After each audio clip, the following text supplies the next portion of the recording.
A Bíblia é o livro mais vendido do mundo, mas será que é bem interpretado? Será que é bem entendido? Quantos e quantos textos são interpretados de maneiras diferentes pelas pessoas? Pois é esse o assunto que o Dr. Mauro Braga traz para o nosso estudo de hoje. Um rapaz entrou numa igreja, estava sentado lá, fazendo a sua oração, sem se aperceber que entrou uma pessoa, sentou-se um pouco mais à frente dele. Enquanto ele orava, ele ouvia a pessoa dizer assim: "Ei, vem aqui." Ele abriu os olhos, viu que alguém se dirigia a ele, olhou para trás, viu que era com ele mesmo, mas não deu muita importância, fechou os olhos e continuou orando. Mas a pessoa insistia: "Ei, chega aqui." E aquilo começou a incomodá-lo e começou a distraí-lo, até que um momento ele abriu os olhos e a pessoa estava dizendo para ele: "Chega aqui um pouco, vem ver a rosa." Quando ele olhou para frente, ele viu que lá na frente da igreja havia um vaso com uma bonita rosa. E ele disse assim para a pessoa: "Não, tudo bem, eu já estou vendo." Ele disse: "Não, mas vem ver aqui. Vem ver aqui do meu lado." Aquela insistência estava incomodando. Ele disse: "Não, eu estou vendo daqui, estou à vontade." "Vem aqui, rapaz, senta aqui do meu lado, vem ver a rosa daqui." E o homem insistia tanto que ele se levantou, foi, assentou-se ao lado daquele homem e ele dizia: "Olha a rosa." E quando ele olhou, ele notou uma coisa diferente. Havia uma luz que entrava pela fresta da janela e a rosa retransmitia um raio assim bonito, como se fosse um arco-íris, uma visão muito bonita de cores. Ele ficou admirado com aquela imagem, nunca tinha visto uma rosa refletir um arco-íris tão bonito. E ele ficou parado ali pensando e ele entendeu uma lição que serve para nós também. Às vezes, da nossa posição, da nossa ótica, do nosso ponto de vista, de acordo com a doutrina que nós acreditamos, com aquilo que nós fomos acostumados desde a infância, através dos nossos pais, às vezes, da nossa posição, nós temos um ponto de vista e enxergamos as coisas de uma maneira. Quando nós saímos da nossa posição, do nosso comodismo, e nos deslocamos para enxergar as coisas do ponto do outro, ou, no caso aqui, do ponto de vista da palavra de Deus, as coisas mudam de cor. E a proposta nesse estudo é que você possa deixar o seu lugar e possa enxergar as coisas do ponto de vista de Deus. E certamente este assunto poderá mudar na sua visão a partir deste estudo. Eu quero convidar a todos para abrirem suas Bíblias no Evangelho de Lucas, no capítulo 23, e vamos examinar nesse estudo alguns versos que podem causar alguma interpretação equivocada. Lucas, capítulo 23. Vamos ler aqui, Lucas, capítulo 23, vamos ler o verso 43, que às vezes suscita um pouco de dúvida em algumas pessoas, mas não há razão para isso. Lucas 23, 43, Jesus respondeu o seguinte, respondeu-lhe Jesus: "Em verdade te digo, hoje estarás comigo no paraíso." Foi isso que Jesus disse ao ladrão que estava ao lado dele. Muitas pessoas interpretam este verso dizendo que naquele mesmo dia Jesus prometeu que o ladrão estaria com ele no paraíso, naquele mesmo dia, no céu. E daí surgem doutrinas, que quando a pessoa morre, se ela foi boa, ela vai imediatamente para o céu. No mesmo momento. Existe uma doutrina. Nós vamos mostrar hoje, primeiro, que não foi isso que Jesus disse, e que essa doutrina não é verdadeira. Vamos mostrar pela palavra de Deus. Veja, primeiro é importante saber o seguinte: este texto foi escrito em grego. Foi escrito em grego. Segundo estudiosos, até por volta do século VIII, não havia pontuação na língua grega. Até o século VIII não havia pontuação no grego. Olha o tamanho do problema. Porque o verso, do jeito que foi escrito por Jesus, vou trazer esse quadro para cá. O verso, do jeito que foi escrito por Jesus, do jeito que foi dito, do jeito que foi escrito na Bíblia, ele não tem vírgula. "Te digo, hoje estarás comigo no paraíso." Não tem vírgula. O que acontece? Algumas pessoas colocaram a vírgula para poder ler. "Na verdade te digo." Colocaram a vírgula aqui. "Na verdade te digo, hoje estarás comigo no paraíso." Muda o sentido se você colocar a vírgula aqui? Sim, na verdade te digo, hoje estarás comigo no paraíso. Porque a vírgula foi colocada depois no lugar onde algumas pessoas queriam colocar. Agora eu vou mostrar uma coisa para vocês, como advogado, o que é que eu faço com um texto sem vírgula. Eu vou mostrar para vocês como advogado. Imagine um sujeito morreu e deixou um bilhete, destinando a sua herança. Um bilhete sem pontuação. Vou mostrar para vocês como advogado o que eu faço. Imagine que a família... O texto diz o seguinte: deixo meus bens à minha irmã. Não a meu sobrinho, jamais será paga a conta do alfaiate, nada aos pobres. Sem pontuação. Imagine que a família da irmã me procura como advogado, me contrata porque ela quer os bens. Eu, como advogado, eu vou colocar pontuação nesse texto. Deixo meus bens à minha irmã, ponto. Nada a meu sobrinho, ponto. Jamais será paga a conta do alfaiate, ponto. Nada aos pobres, ponto. Para quem ficou ou para quem ficaram os bens? Para a irmã. Do jeito que eu pontuei, os bens são da irmã. Mas imagine que uma semana depois, imagine que eu fosse um advogado não um bom profissional e sem princípios. Imagine que na semana seguinte, o sobrinho vem e me contrata como advogado dele. Mas o texto agora está pontuado assim.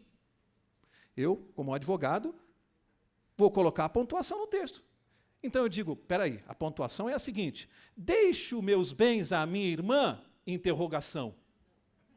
Não. A meu sobrinho. Jamais será paga a conta do alfaiate e nada aos pobres. A quem pertencem os bens agora?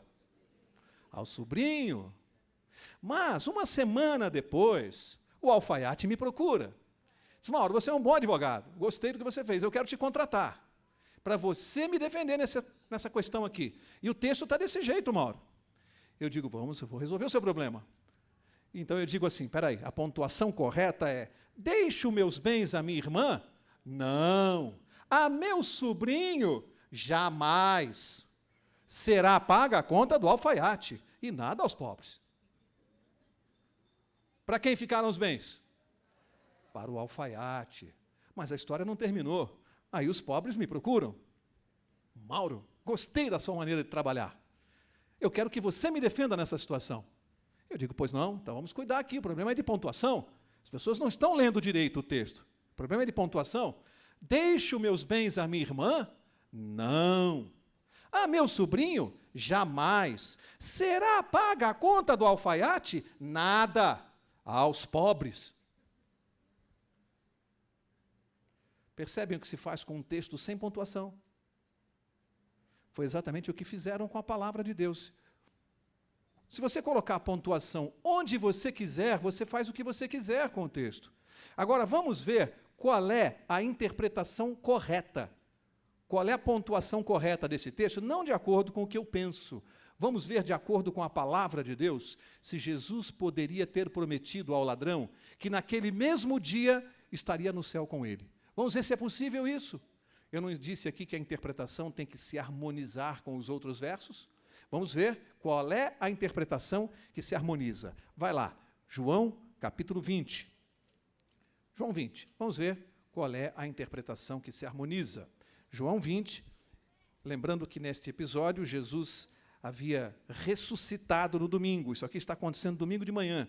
Jesus morreu na sexta, permaneceu no sepulcro no sábado, guardando o mandamento, e no domingo ele ressuscitou e acontece isso aqui, verso 16.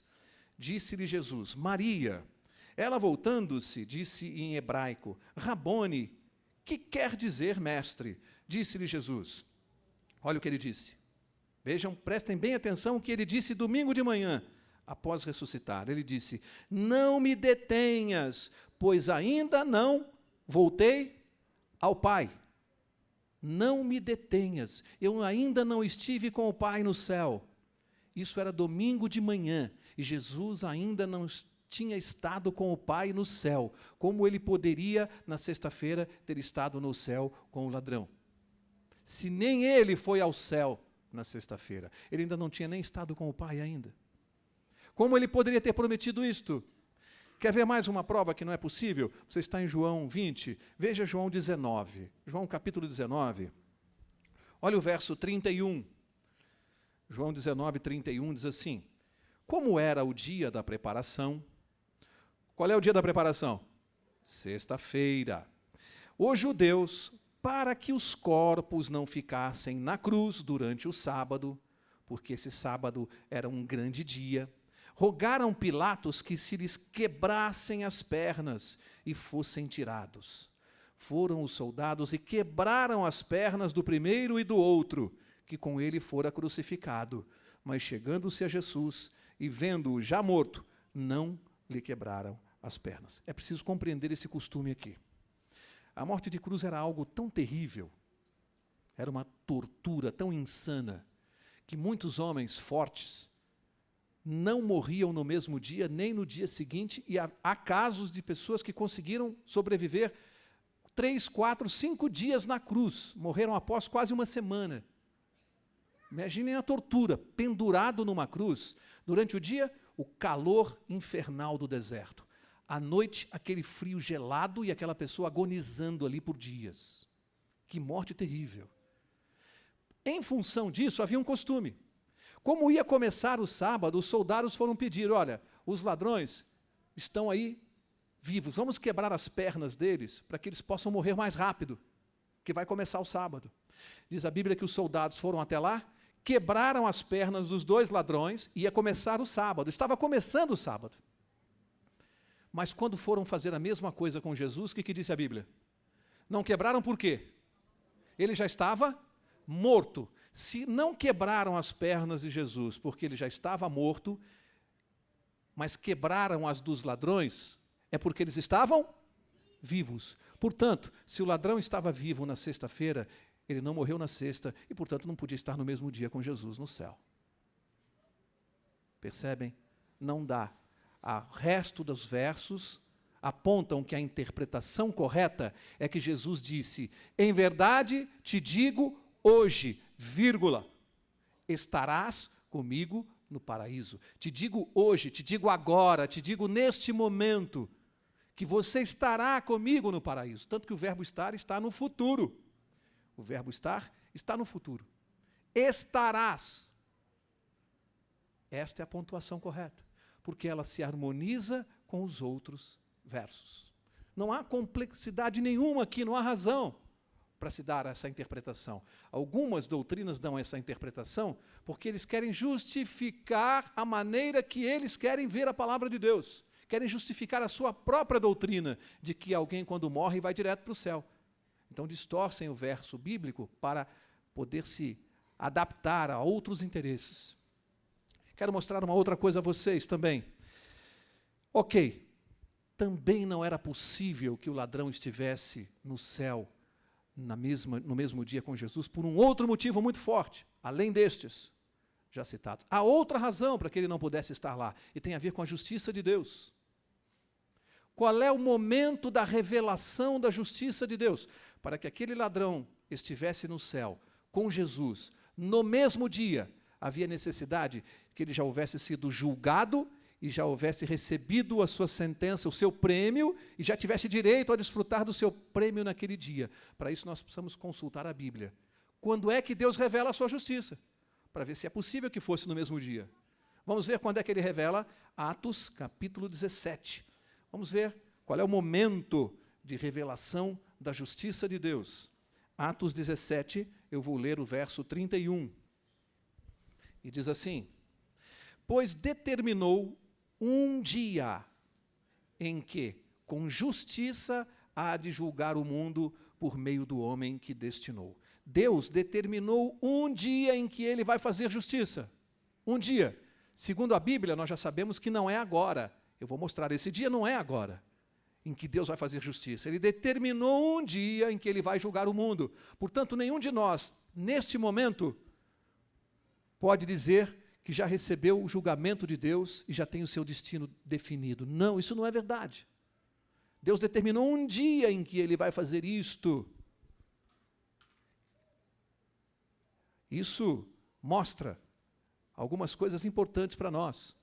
Quando se diz, por exemplo, que alguma pessoa pode morrer e voltar numa outra suposta vida para pagar alguma coisa que teria feito aqui, e depois morre de novo e volta numa outra suposta vida, num outro corpo, numa outra pessoa, para pagar de novo, isso pressupõe um julgamento. Pressupõe que a pessoa morreu, foi condenada e viria ela mesma aqui pagar. Isso destrói todo o Evangelho. Primeiro que a Bíblia não fala de uma outra segunda vida, e a Bíblia diz que quem paga é Jesus. não é a própria pessoa. Destrói todo o evangelho, essa doutrina.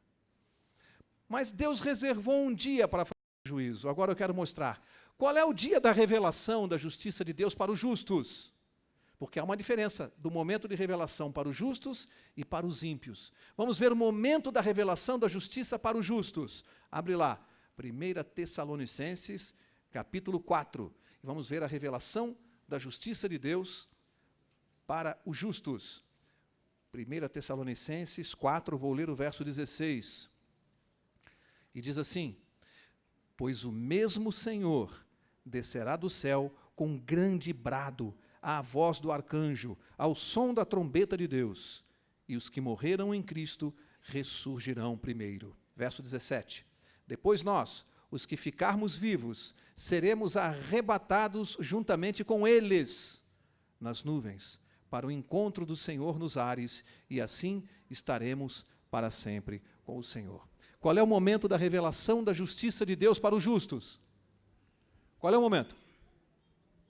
Qual é o momento, gente? Na volta de Jesus. Os justos terão o seu prêmio na volta de Jesus. É quando eles terão revelado a justiça de Deus para eles. Este é o mesmo momento para os ímpios? É o mesmo momento? A Bíblia diz que não. Abre lá, Apocalipse, capítulo 20. A justiça de Deus se revela para os ímpios em outro momento. Apocalipse, capítulo 20. Eu vou ler aqui o verso 7. Apocalipse 20, verso 7. Diz assim: quando se completarem os 1000 anos, Satanás será solto da sua prisão. Agora leia o verso 9 comigo. Subiram sobre a largura da terra e cercaram o arraial dos santos e a cidade querida. Desceu fogo do céu e os consumiu.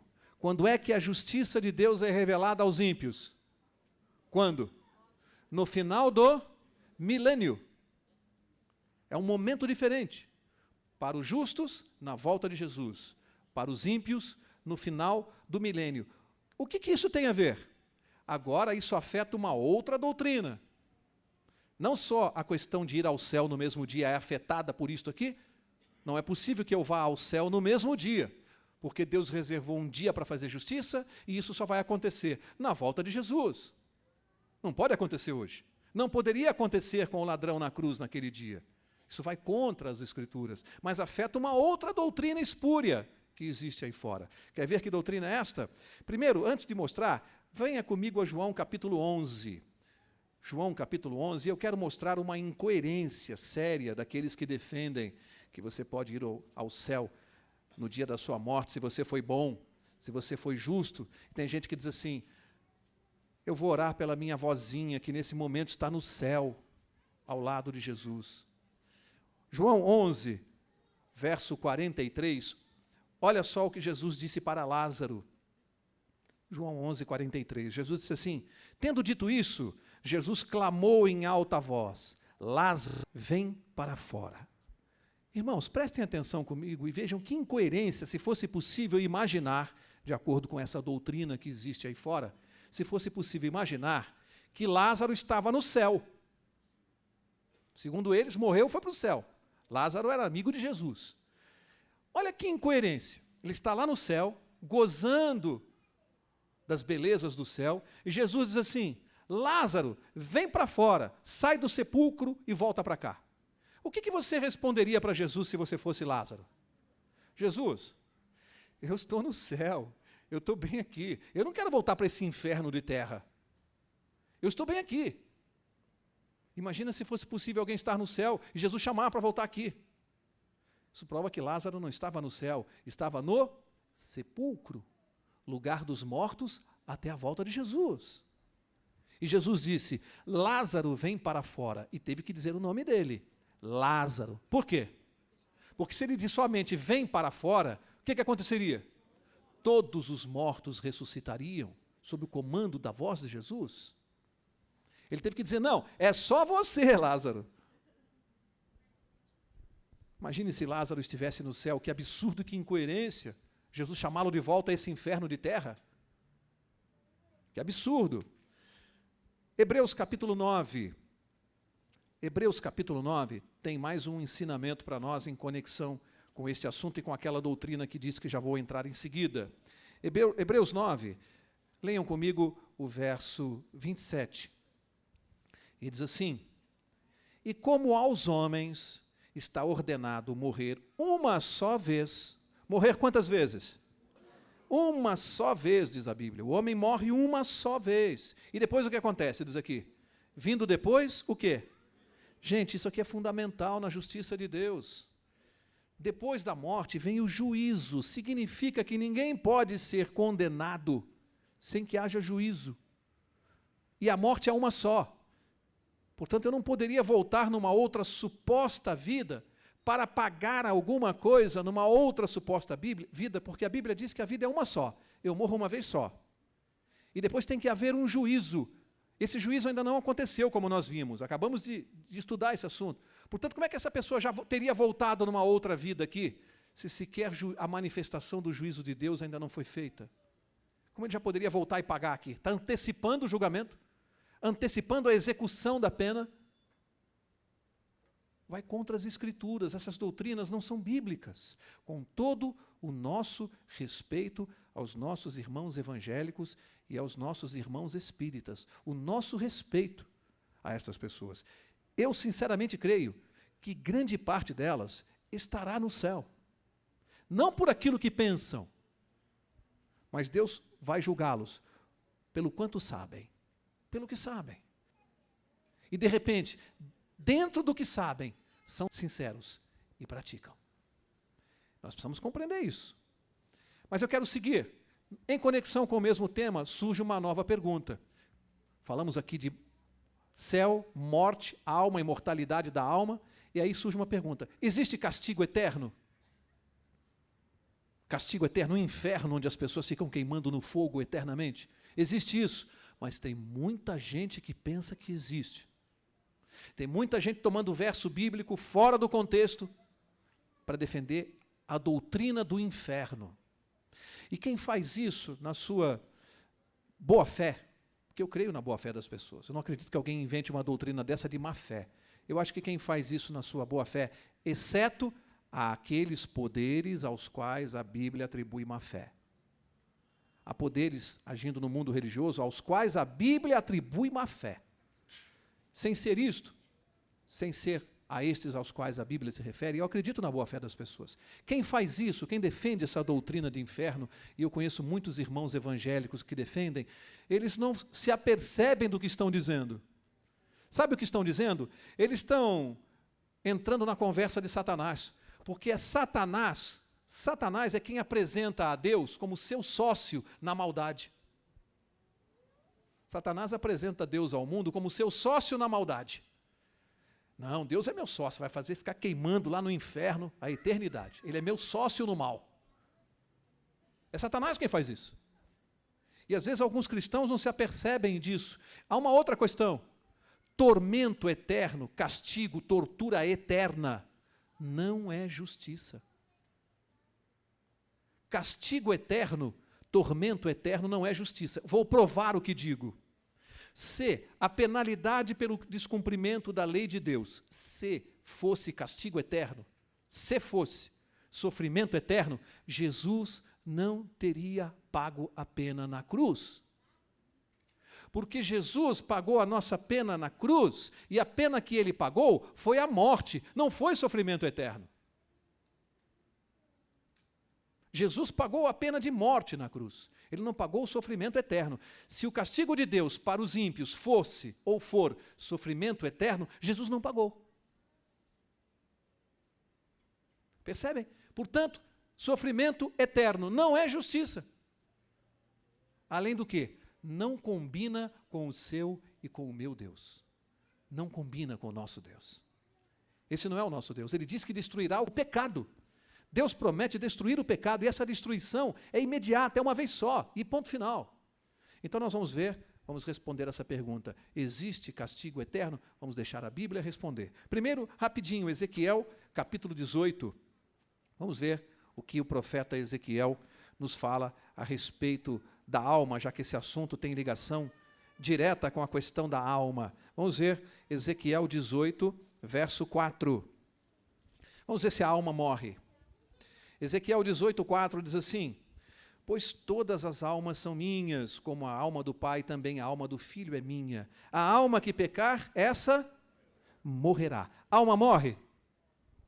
A alma morre porque a alma, segundo a Bíblia, é uma pessoa. A alma não é uma entidade fora do corpo, que tem existência própria fora do corpo. Isso é uma doutrina pagã. A alma não é algo que possa existir independente do corpo. A alma é pessoa. E a Bíblia diz que a alma, sendo uma pessoa, ela morre. Quando alguém diz assim, não, a pessoa morreu, mas a alma não morre, a alma é eterna, a alma é imortal. De acordo com a palavra de Deus, não é não. A alma morre. Aliás, Jesus confirmou isso. Será que Jesus confirmou? Vamos ver se ele confirmou? Abre lá, Mateus capítulo 10. Vamos ver o que o próprio Jesus disse a respeito disso. Mateus 10. Leiam comigo o verso 28. Olha o que Jesus disse. Ele disse, não temais os que matam o corpo e não podem matar a alma. Temei antes aquele que pode fazer perecer no inferno tanto a alma como o corpo. Deus pode fazer perecer a alma? Jesus disse que sim ou não? Ele acabou de dizer, pode fazer perecer. A palavra inferno aqui, isso é uma questão de tradução. Inferno não tem um conceito de fogo eterno. Em nenhum momento a Bíblia diz que esse fogo é eterno em termos de duração. Inferno aqui quer dizer morte eterna e alma quer dizer pessoa, de acordo com o conceito bíblico. Portanto, a alma, segundo Jesus, morre porque ela pode perecer. Jesus confirmou que a alma morre sim. Vamos entender, então, essa questão de castigo eterno e de inferno.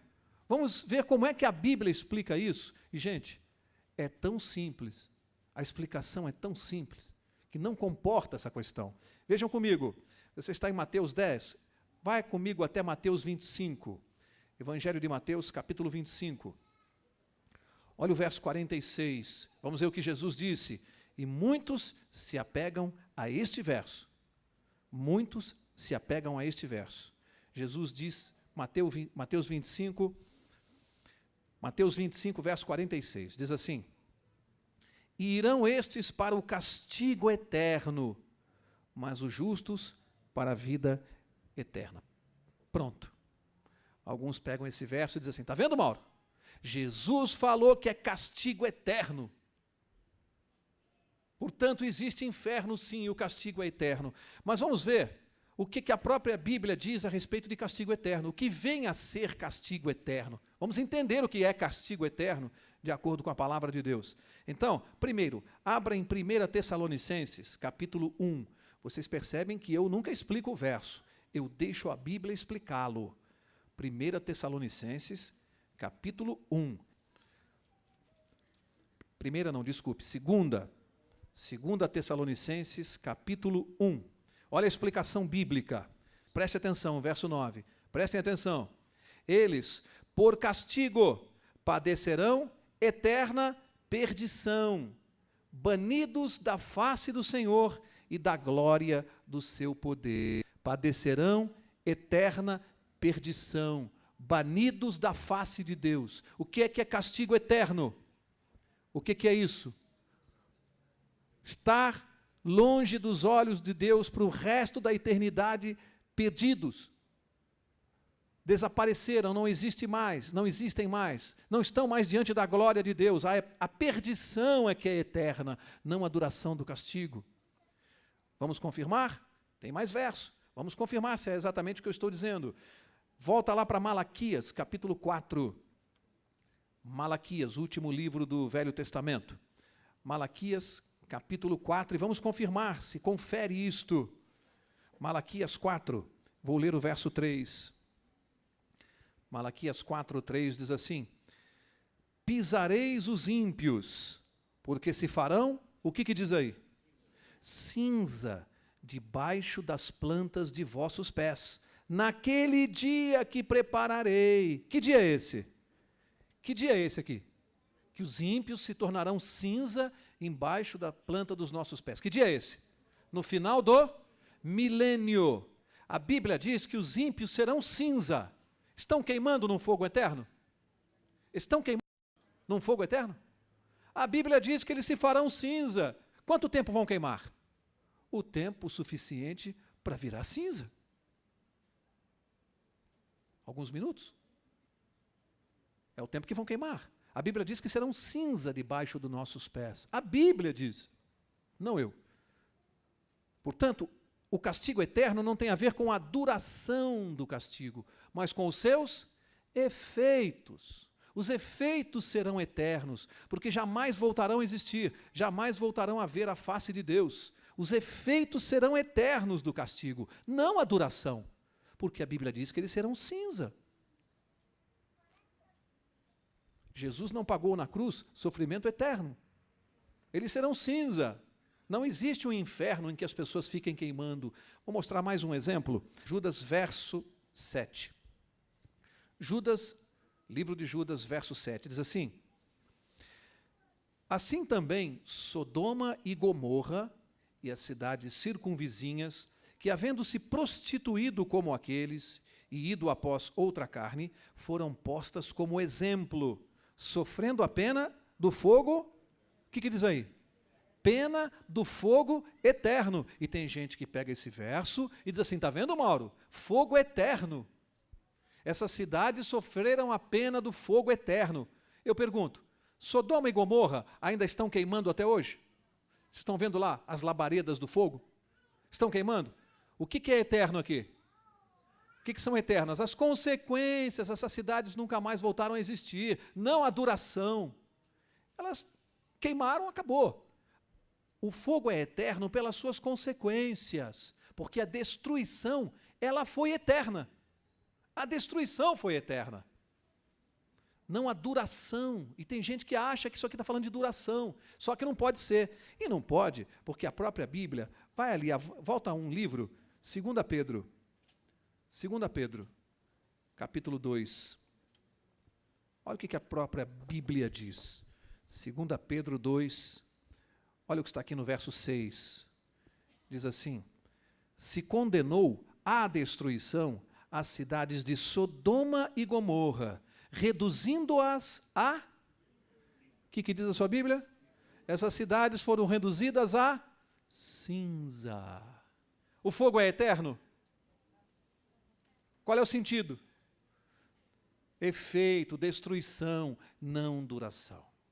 Portanto, doutrina de um inferno, ela não é bíblica. Um inferno em que as pessoas vão ficar queimando o resto da vida. Não tem base bíblica esta doutrina. E vou mostrar, para encerrar, o último verso em que algumas pessoas às vezes também se confundem. Apocalipse, capítulo 20.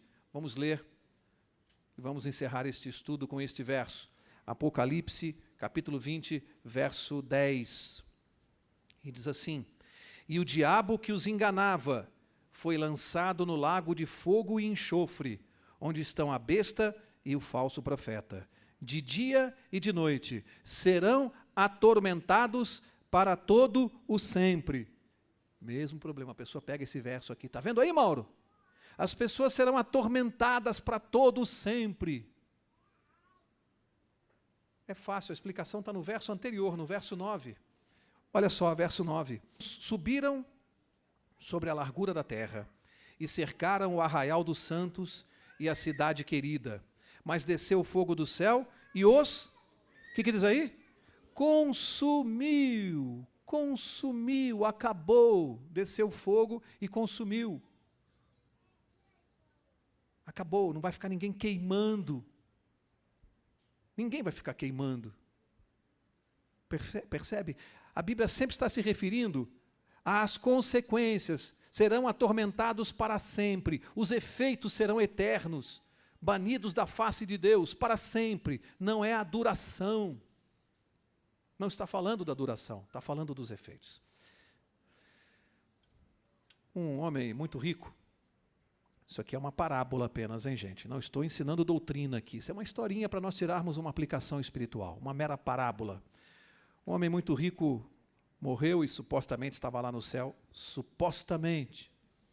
Uma parábola, tem que insistir, né? Só uma historinha. E ao chegar ao céu foi recebido pelo anjo, e o anjo foi passear com ele pelas alamedas, mostrar o céu para ele, e de repente ele parou diante de uma casa linda, uma mansão, E ele achou muito bonito e falou assim, quem mora aí? E o anjo, aqui é o Antônio, lembra daquele seu motorista? Me lembro, o seu Antônio, ele mora aqui. Puxa vida, o Antônio mora nessa casa. Que coisa impressionante, hein? Aí continuou passeando com o anjo, parou diante de uma outra casa muito bonita, e ele perguntou ao anjo, e quem mora nessa casa linda? A Rosalina, sua cozinheira, o senhor se lembra? A Rosalina, minha cozinheira, mora numa mansão dessa. Falou, nossa, as casas que vocês têm aqui no céu. Aí ele pensou, não disse para o anjo, mas só pensou, né? Se os meus empregados moram nessas casas, eu vou ficar imaginando o que vai ser a minha casa aqui no céu. E continuou andando, de repente pararam diante de um barraco. E quando pararam diante do barraco, o anjo olhou para ele e disse assim, chegamos à sua residência. Ele disse, minha casa? Esse barraco aqui no céu? Não, tem alguma coisa errada. Como é que os meus empregados moram naquelas mansões? E eu nesse barraco? Vocês têm condições de construir coisas muito melhores para mim aqui. E o anjo disse assim, nós realmente construímos todas as casas aqui no céu, mas o material que nós usamos, vocês é que enviam lá da terra. E foi isso aqui que o Senhor enviou.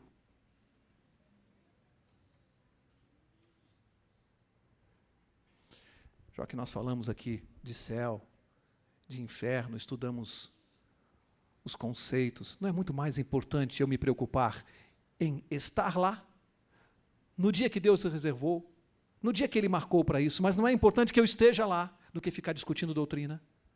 Eu tenho que me preocupar comigo, porque o mais importante disso é eu estar no céu. Mas prestem atenção, essa história precisa ser bem compreendida. Não são as coisas que eu faço aqui e mando para lá que vão me dar direito ao céu.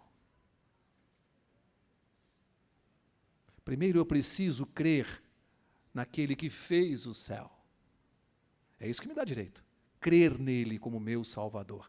Depois que eu creio nele, aí o material que eu mando para lá começa a ter importância. As obras vêm depois. Primeiro é a fé. Que todos nós possamos, ao sairmos esta manhã deste lugar, que eu possa voltar para minha casa, entendendo sim a doutrina correta, ela é importante, mas que eu possa entender uma coisa muito mais importante, que é o recado, que eu possa preparar a minha vida para estar lá no céu, com Jesus. Esse é o recado mais importante. Que Deus te abençoe e que nós, ao sairmos aqui, o Espírito Santo possa nos auxiliar para estarmos preparados, porque Jesus está voltando. Que Deus te abençoe. Se você tiver alguma dúvida sobre esse assunto, quiser mais esclarecimentos, entre em contato através do e-mail que aparece no seu vídeo. Até a próxima!